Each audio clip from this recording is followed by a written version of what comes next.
Le Cercle RH est un grand entretien aujourd'hui avec une personnalité qui se fait rare. Elle est DRH d'un grand groupe français, Annick Devancey. Merci d'être avec nous. DRH groupe de la Sodexo, alors qui est une marque que les Français connaissent, mais qui est une histoire entrepreneuriale incroyable, créée par Pierre Bellon. C'est d'ailleurs sa fille qui est aujourd'hui aux commandes de l'entreprise, une femme donc, et vous êtes la DRH groupe, c'est-à-dire qui gérait l'ensemble de l'entreprise dans les 53 pays. 53 pays dans le monde. Dans le monde. Arnaud Hardevin. Ravi de vous accueillir, Annick Devancey. De votre invitation. On va parler de votre engagement, on va parler de Vita, qui est un programme pour justement peut-être transposer notre modèle social, en tout cas nos droits, le droit du travail dans certains pays où le droit du travail existe moins. Puis on parlera de l'égalité femmes-hommes. D'abord, vous, en tant que DRH, membre du COMEX, est-ce que vous avez le sentiment que la crise Covid a donné, je dirais, plus de visibilité au métier de DRH? Est-ce que vous avez ce sentiment-là aujourd'hui, que les DRH sont quand même, et c'est la preuve aujourd'hui, beaucoup plus dans la lumière? Je ne sais pas si la crise du Covid a donné plus on va dire, de place aux DRH. Les DRH aujourd'hui sont au cœur de toutes les transformations d'entreprise. Alors, en plus, chez nous, chez Sodexo, c'est d'autant plus vrai puisque nous sommes une entreprise d'hommes et de femmes de 425 000 personnes, à peu près 422 000. Deuxième employeur français. Deuxième employeur français dans le monde, vous l'avez dit, dans 53 pays. Donc c'est une surface qui est extraordinaire et chaque personne chez nous, en moyenne, supporte 3 autres personnes. Donc c'est une responsabilité qui va au-delà simplement de nos salariés quand on est DRH d'une entreprise comme Sodexo, puisque ça touche à environ 1,2 million de personnes sur la planète. Voilà. Restauration, alors collective, mais pas seulement, parce qu'il faut resituer les enjeux du groupe, puis on va parler ensuite de Vita, mais pour qu'on comprenne bien, la Sodexo, c'est plus la cantine avec son plateau où on met 1 kilo de purée et un steak haché, c'est pas ça, c'est plus ça en tout cas. Non, absolument. Et donc Sodexo est connu plutôt par ses métiers, on va dire, autour de la restauration collective, mais c'est aussi l'événementiel avec Sodexo Live. On opère à l'Opéra de Sydney, on opère Roland Garros, là où on est partenaire des JO de Paris 2024. Combien? 6 000 personnes? J'ai vu que... On recrute 6 000 personnes. Vous recrutez 6 000 personnes, il faut quand même le dire. Absolument. C'est ouvert là, les recrutements, je parle à la DRH. 6 000 personnes. 6 000 personnes. Immédiatement pour qu'effectivement on puisse faire le plein pour nos équipes pendant les Jeux Olympiques. C'est du luxe aussi la Sodexo. Il y a la Tour Eiffel, il y a... Oui, nous avons aussi le Nôtre. Qui a une école de formation remarquable. Et puis on a des métiers aussi sur ce qu'on appelle le Facilities Management. J'ai découvert qu'on avait 273 métiers chez Sodexo, avec des métiers extraordinaires. Par exemple, on a des personnes qui sont très expertes et qui entretiennent par exemple des scanners ou des IRM dans les hôpitaux. Ce sont vraiment des métiers précis. Extraordinaire. Basculons dans le monde, parce que vous dirigez le DRH du groupe Vita, le programme Vita. Est-ce que, en synthétisant, je me suis dit, en préparant l'émission, en fait, c'est notre beau modèle social et notre code du travail qui est si souvent contesté, parce qu'on le trouve trop épais, trop volumineux, il faut le dégraisser. En même temps, il y a un peu de ça dans l'idée de Vita, c'est-à-dire que vous transportez des droits et des règles où vous allez dans des pays un peu exotiques, où le droit du travail parfois n'existe pas, ou est vraiment empirique. Alors c'est vraiment tout ça, c'est l'enjeu du programme Vita by Sodexo. Vita by Sodexo, c'est la première fois qu'une entreprise de notre taille, et j'allais dire dans nos métiers, met en place un socle social commun. Pour nous, c'était très important de le faire, surtout après la crise du Covid, puisque beaucoup de nos salariés ont été, vous savez, ces personnes qui étaient au front pendant la crise du Covid. Donc pour nous, c'est très important de pouvoir apporter un peu de ce modèle social français à l'étranger, dans 53 pays. Il y a des pays, effectivement, où on n'a pas ce type de droit. Par exemple, les États-Unis, assez bizarrement, parce que c'est un pays qui pourrait soutenir ce type de démarche, mais pas du tout. Donc dans Vita by Sodexo, on a 3 volets. Le premier volet, c'est un volet qui concerne un congé parental qui est inclusif, avec aussi un congé pour les aidants, parce qu'on a toujours besoin dans la vie d'un moment, quand on a des difficultés avec des proches, pour les accompagner. On a un deuxième volet qui concerne une assurance vie pour nos salariés. Et puis, on a un troisième volet qu'on a vu surtout pendant la crise du Covid. Dans certains pays, on avait une ligne téléphonique d'assistance pour nos salariés, 24 heures sur 24, 7 jours sur 7. Et on a décidé de l'étendre vraiment à tous nos pays dans le monde. Donc, dès lors que vous avez un an d'ancienneté dans l'entreprise, vous allez pouvoir bénéficier de ce programme qui va être déroulé progressivement, on va dire, sur les 3 prochaines années, puisque c'est quand même compliqué. C'est 2023. Là, ça démarre. Sur 3 ans jusqu'à 2026. Jusqu'à 2026. C'est ça. Là, on est vraiment aux prémices, à l'orée de ce lancement de ce programme. On est d'accord. Absolument. D'un point de vue concret, vous parlez d'assurance vie. C'est abondé par l'entreprise ou c'est le salarié qui peut mettre de l'argent sur non, c'est vraiment payé par Sodexo. C'est-à-dire que nous avons une assurance en cas de décès de nos salariés. La famille et les ayants droit recevront presque un an de salaire pour chacun de nos salariés. Ça a dû être complexe, parce que là vous nous le présentez, le produit est dans la lumière, il est en vitrine, mais tout l'amont, tout le backup, toutes les réunions pour vous dire mais sur quoi on va partir, c'est quoi les thèmes qu'il faut choisir. Ça a dû être complexe de trancher, parce que là vous avez 3 piliers, le congé parental, la ligne d'assistance accessible et ce programme assurance vie abondé. Il y a eu des choix difficiles ? Les choix n'ont pas été difficiles parce que ce travail a été fait par toutes les équipes RH. On a des équipes RH dans tous les pays, on a aussi des directions juridiques. Et donc, on a mis à contribution vraiment de façon tout à fait coopérative, collaborative, l'ensemble de nos équipes sur ce sujet-là. Pourquoi est-ce qu'on a choisi, par exemple, le congé parental ? Et j'insiste sur congé parental parce que aux États-Unis, dans certains États, vous avez 0 jour de congé pour accueillir un enfant dans un environnement familial. Homme ou femme, parce qu'il y a aussi le congé. Homme ou femme, c'est pour ça que j'insiste sur parental, parce que ça concerne les papas et les mamans. Donc pour les mamans aux États-Unis, par exemple, pour être concret, une maman qui accouche... Elle a 0 jour. Elle a 0 jour, c'est-à-dire que son bébé naît, elle se remet sur pied rapidement et elle repart au travail. Ou alors elle ne travaille pas, mais elle n'est pas payée. Elle n'est pas payée. Donc ça, pour nous, c'est pas possible. Nous sommes des champions de la diversité, notamment de la diversité de genre. Et ça nous a paru extrêmement important de pouvoir aussi offrir ce congé parental partout dans le monde. Mais vous devez quand même, ça crée une marque employeur, alors française évidemment, mais la Sodexo, j'allais dire, elle a sa marque et son identité, mais dans des pays étrangers, vous devez être excessivement sollicité. Vos équipes RH doivent recevoir beaucoup de CV, parce que dans certains pays où il n'y a pas tous ces droits, beaucoup de collaborateurs se disent, mais j'irais bien peut-être bosser dans une boîte française. Eh bien, c'est ce que nous espérons. C'est ça le but. C'est exactement, c'est aussi un objectif, c'est de dire que chez Sodexo, en fait, on s'occupe de vous en tant que salarié pendant toute votre vie professionnelle, si vous le souhaitez. C'est l'objectif, parce qu'on va basculer, et les deux sont intimement liés. La difficulté aujourd'hui pour beaucoup d'entreprises, notamment celle de la restauration, c'est le recrutement. C'est-à-dire des collaborateurs qui pendant le Covid, se sont dit est-ce que je dois retourner au travail ? Est-ce que je dois continuer ce travail ? Quel sens ce travail me donne ? Ce débat, vous l'avez en tant que DRH. Comment vous le gérez ? Et comment on peut lutter contre cette espèce de tentation de Venise, pour reprendre une vieille expression d'Alain Juppé, de vouloir plutôt avoir envie d'aller à Venise que de repartir dans une cuisine. Alors, je ne vous cache pas que le marché du travail dans notre secteur de l'hospitalité en particulier, c'est vraiment un champ de bataille de tous les jours. Aux États-Unis, par exemple, on a 10 millions d'emplois qui sont en concurrence avec nos postes. Donc, c'est extrêmement compliqué de 10 recruter. Millions.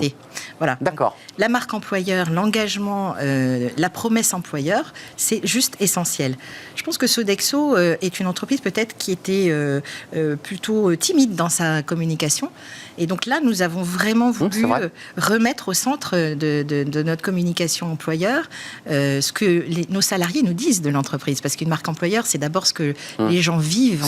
Normalement, c'est comme ça. Exactement, dans leur expérience. Donc nous avons fait tout un travail pour recapturer en fait ce sens que nos salariés voient à travailler chez Sodexo. Et nous avons notre marque employeur qui a 3 piliers. Le premier, c'est appartenir à une équipe. C'est ce que nous disent nos salariés. Quand on travaille chez Sodexo, c'est plus qu'un job. C'est quelque chose de plus grand. Donc on appartient à une équipe. Et appartenir à une équipe, c'est le programme Vita by Sodexo, par exemple. Mais c'est aussi pouvoir s'exprimer chaque année à travers un processus d'enquête salariée qui nous permet aussi de juger de l'engagement. Nous avons un taux d'engagement de 78,1% après la crise du Covid. C'était du mal à recruter, mais quand on y est, on y reste. Exactement. C'est ça la réalité. On a des personnes qui sont extrêmement engagées. Et la deuxième chose qu'ils nous disent, c'est que Sodexo, c'est une entreprise engagée qui agit. Vous avez reçu Isabelle April, qui est la passerelle. La passerelle, voilà, qui est un programme extraordinaire. Clichy-sous-Bois. Exactement, qui remet dans l'emploi des jeunes, qui leur apprennent le métier de l'hospitalité. Et qui les envoie d'ailleurs, c'est intéressant, je me permets, non pas dans des métiers subalternes ou dans l'ombre, mais chez le nôtre, qui permet à ces jeunes de quartier d'aller dans des établissements de luxe. Exactement, et de leur donner vraiment une chance de faire une carrière dans ces métiers qui sont extraordinaires. Il y a quand même dans l'esprit de Pierre Bellon, et finalement ce qui est porté dans l'ADN de l'entreprise, c'est que c'est une entreprise qui fait grandir la Sodexo. Les campagnes contre l'illettrisme, la passerelle, vos engagements aussi d'ailleurs pour le handicap, à travers votre référent handicap qui est venu sur notre plateau. Il y a comme ça, dans cette entreprise, au-delà du business, une véritable volonté de faire grandir. Alors, grandir, c'est justement ce troisième pilier de notre marque employeur, de notre promesse employeur. C'est d'ailleurs, en termes d'investissement sur la formation, on a lancé une académie qui s'appelle Sodexo Academy l'année dernière, où on donne accès, on travaille sur des parcours de formation pour nos salariés. Par exemple, la sécurité au travail. Lorsque une personne arrive sur son poste de travail, la première chose qu'on leur apprend, c'est vraiment la sécurité au travail, c'est regarder son environnement, c'est savoir utiliser les équipements de sécurité. En cuisine, il y a des risques. En cuisine, il y a des risques, bien sûr, mais pas que. On a des personnes qui montent sur des grandes hauteurs, donc il y a aussi toute cette sécurité sur le lieu du travail qui est très important. Avant de nous quitter, il nous reste un petit peu de temps, Annick Devancey. Être une femme DRH Group au COMEX d'une très grande entreprise, deuxième employeur français, ça dit quoi de vous, de votre caractère, de votre parcours et de vos engagements? Parce que c'est compliqué. C'est aussi une bataille de tous les instants. Alors, ça, c'est une façon de regarder, effectivement, ces lieux de pouvoir comme étant des lieux de bataille. Clairement. Moi, je vous dirais que je suis... Un milieu d'hommes. Un milieu d'hommes. Chez Sodexo, ça n'est pas le cas et on peut en être très fiers. On a 60% de nos administratrices qui sont des femmes au niveau du comité exécutif. Sophie Bellon, vous le rappeliez, tout à fait. Est présidente et directrice générale. Au niveau du comité exécutif, nous avons 50% d'hommes, 50% de femmes. Et puis dans la loi Rixain. Alors plus que la loi Rixain. Elle va au-delà, c'est vrai. Voilà, nous allons au-delà de ces sujets de quotas. Et puis tous nos leaders dans les niveaux en dessous, on a 41% de leaders, executive leaders. Et on est en train de travailler sur la nomination des femmes, par exemple, dans des jobs de business. Donc vraiment avec des chiffres d'affaires à réaliser, des grosses équipes commerciales. On a 39% aujourd'hui. Notre objectif, c'est d'être à 45%. Voilà. On a des objectifs dans tous nos... Quand on a des prix, il faut les valoriser. Lauréat du 9e palmarès de la féminisation des instances dirigeantes, vous l'évoquiez, des entreprises du SBF 120. Ça, c'est pour la Sodexo. Vous ne m'avez pas répondu, vous. Parce que quand on porte un idéal et qu'on le rend concret, ça veut dire que vous avez été engagé dans une ONG, c'est des choses qui vous tiennent très à cœur. Pour fendre un peu l'armure, ça a été un combat pour vous? Ça a été compliqué? C'est compliqué de faire avancer ces idées? Oui, c'est toujours très compliqué de faire avancer des idées lorsqu'elles sont progressistes, en tout cas dans un monde qui peut avoir des codes qui sont extrêmement stéréotypés, par exemple sur le sujet des femmes. Patriarcal à certains égards. Patriarcal parfois, effectivement. Et donc c'est très important d'être dans des environnements où on peut porter ses convictions, où en fait mesurer l'impact par exemple de la performance des équipes qui sont mixtes. C'est important. C'est un vrai sujet. Alors il se trouve que Sodexo est une entreprise qui a réalisé ce type de mesures il y a quelques années. Et ça dit quoi de l'impact et de la réussite d'une mixité? Et ça dit simplement que lorsque nos équipes ressemblent, quand on est une entreprise, si nos équipes ressemblent à la société et aux clients et aux consommateurs qu'elle sert, d'une part, et que d'autre part, on est capable d'intégrer et d'inclure en fait toutes les diversités, eh bien, c'est une entreprise qui a beaucoup plus de chances d'avoir de la performance, à la fois parce que c'est un moteur humain remarquable, et à la fois aussi parce que c'est une façon de servir nos clients avec beaucoup de qualité et de cœur. on a basculé, mais c'est intimement lié, égalité femmes-hommes, puis vous avez élargi d'ailleurs au débat de la diversité, qui est le débat de la jeunesse de nos quartiers, qui parfois se sent un peu en déshérence. Ce n'est pas pour revenir sur la passerelle, mais ça reste quand même dans cette philosophie, c'est de donner la possibilité à des jeunes d'accéder à un emploi. Oui. Mais pour y accéder, il faut leur donner confiance. Il faut leur donner confiance, et je pense que dans nos métiers de service, on a encore ce rôle d'ascenseur social. Et ça, c'est une de mes convictions profondes. Je pense que les entreprises peuvent aider aujourd'hui encore cette ascension sociale parce qu'on investit énormément dans de la formation, parce qu'on donne leur chance aussi à des personnes qui n'ont pas forcément fait de grandes écoles de commerce ou d'ingénieurs. Et donc ça, c'est une responsabilité sociale importante de notre entreprise. La suite, c'est ce programme, Vita. Oui. Vous allez là aussi, j'imagine, étudier ces résultats concrets de ceux qui sont déjà dans des pays étrangers et qui vont dire formidable. Et puis j'imagine que vous allez aussi étudier l'attractivité de ce programme. Vous allez le diffuser dans le monde entier. C'est quoi les pays sur lesquels vous dites on a des attentes? Vous avez beaucoup parlé des États-Unis. Vous en attendez beaucoup de ce programme en disant grâce à ça, il y a quand même le French model. Enfin, il y a quand même l'idée pour les Américains de se dire c'est quand même peut-être intéressant d'aller pousser la porte d'une entreprise. Les Américains connaissent notre modèle. C'est ça l'objectif final du programme? L'objectif final, c'est vraiment de donner leur chance à tous nos salariés, quel que soit leur temps de vie dans l'entreprise. Donc ça, pour nous, c'est extrêmement important de pouvoir mettre en place ce socle social. Évidemment qu'on transporte un peu notre socle social français à l'étranger. Et je pense qu'on peut en être fier. C'est ce qui fait aussi notre différenciation sur le marché par rapport à des compétiteurs, par rapport aussi à nos clients. Je pense que c'est très important. L'effet miroir. L'effet miroir, Ah oui. On parle de symétrie des attentions. Exactement cela. Je suis bien traité dans mon entreprise, donc je le rends à mes clients. Avant de nous quitter, parce que ça c'est une question, je dirais presque d'experte, mais vous êtes aussi une experte des ressources humaines, on est quand même, avant de nous quitter, dans une petite révolution du travail. Enfin, et notamment lorsqu'on est DRH d'une entreprise où, globalement, on peut difficilement couper la carotte en télétravail, où tout se fait aussi manuellement, où on fait cuire dans des bacs. Comment ça se vit pour quelqu'un qui a une vue, une connaissance de ce domaine RH? C'est une révolution qu'on vit là.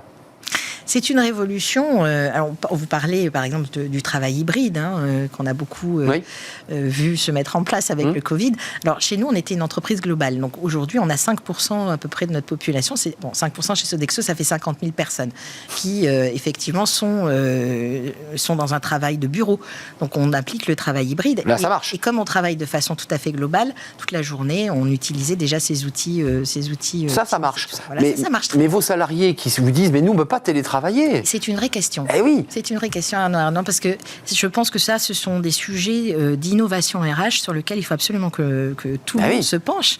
Et on a des réflexions, par exemple, sur des plannings de semaines d'activité sur 4 jours.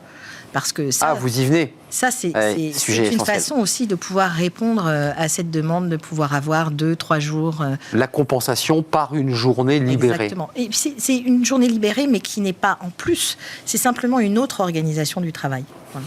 Merci de nous avoir rendu visite. C'était un vrai plaisir, Annick Devancet, DRH groupe du groupe Sodexo, en particulier ce programme Vita qui démarre. Et vous reviendrez peut-être nous faire un bilan dans un an, peut-être, pour nous dire les résultats concrets de ces outils qui seront à destination des collaborateurs, notamment ce compte assurance vie, l'accessibilité téléphonique 24/24, et puis le congé parental pour les hommes et pour les femmes. Je sais que vous y tenez beaucoup.